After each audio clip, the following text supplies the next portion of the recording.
Now, of course, the Hill Fire and the much larger, much more dangerous Woolsey Fire. CAL FIRE now reporting the fire is 20% contained, but it's already burned more than 91,000 acres. We know that 2 people have died, apparently while trying to escape the flames in Malibu.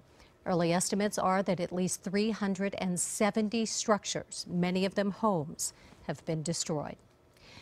But there is some good news to report. Some evacuation orders have been lifted for parts of Agora Hills and for Westlake Village. Now, this is only for people who live north of the 101 freeway between Chesbro and Westlake Boulevard.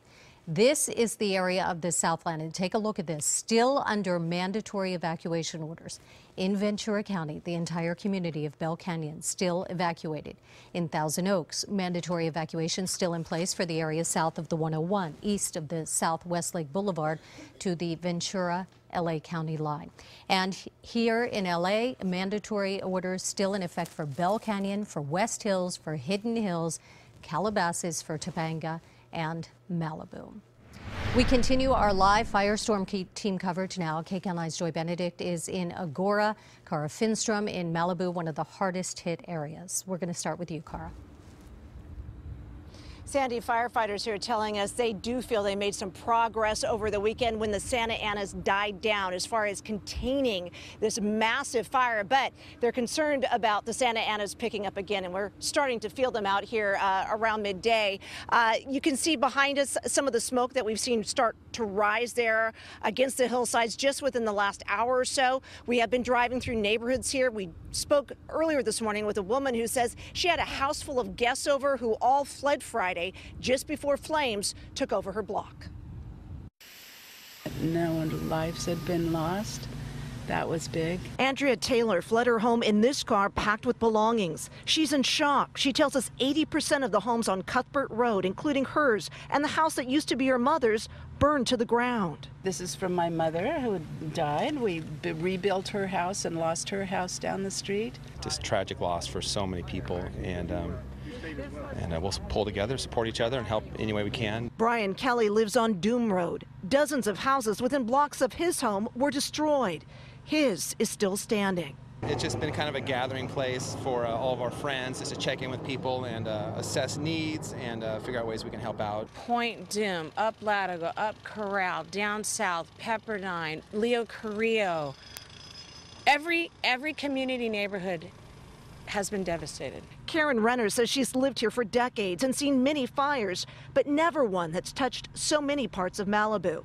Fire crews say much progress has been made against the Woolsey Fire, but they're concerned about the Santa Anas expected to keep blowing. There's the potential that it could jump the line and a new fire could start and be pushed by a wind of 30, 40 miles an hour, which could create a whole new problem for us. Brian Kelly pulled out an American flag on this Veterans Day. He said he's grateful for the sacrifices of veterans and of firefighters.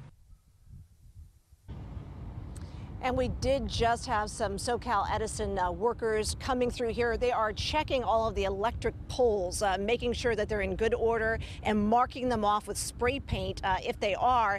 At this point, no power in this area. This is just the very preliminary work of making sure that the structures are standing so that they can get electricity flowing back into the area.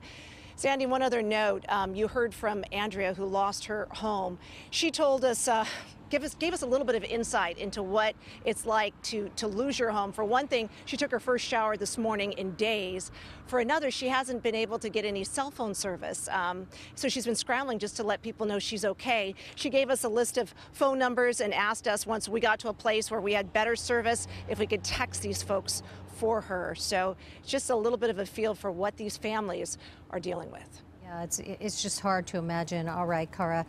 Thanks for that. The fires have been burning for 5 days now, and officials estimate that 370 structures have burned.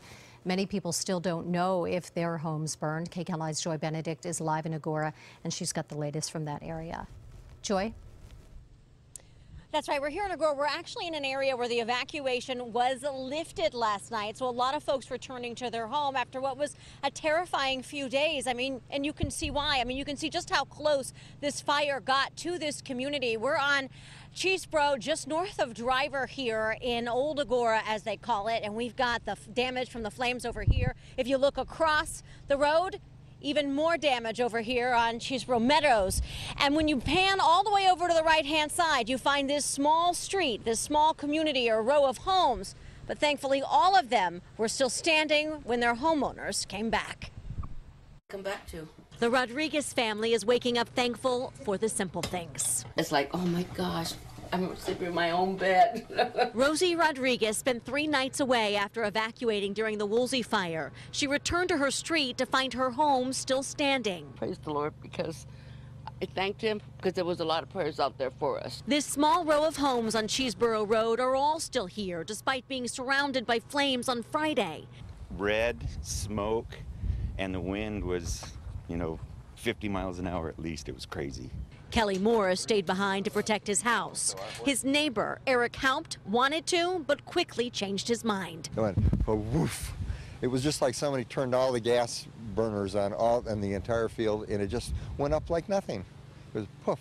His Ring doorbell caught the flames quickly approaching, and then the firefighters rushing in to save his neighborhood. Guardian angel was over our house because I don't know why it didn't burn. In the Rodriguez's backyard, signs of the embers were clear in this chicken coop. In fact, Rosie Rodriguez's husband tried to stay behind too. Grandpa! But when his family saw these flames getting closer and closer, they came back to get him. Let's go! I wanted to cry. I went in the backyard. I was like, oh my God, it's the saddest thing. But now that everyone is home and safe, these families can't help but think of their neighbors that weren't as lucky. We're all going to get together. We'll donate money and whatever, and for those people, because if it would have happened to us, they would have done the same thing. And that's the thing, although there are many people who are back in their homes now this morning after being allowed back in last night here north of the 101 in this area, there are many people who are still without a lot of things. And of course, the big concern is even here are these winds. I mean, I don't know if you've seen them whipping around as we've been talking about here in our live shot, but these are really strong wind gusts. And just like we saw that fire that popped up there on the 118, this stuff can carry these embers very far, and they can spark this fire all up over again. And of course, that's the last thing anybody wants in these evacuated neighborhoods.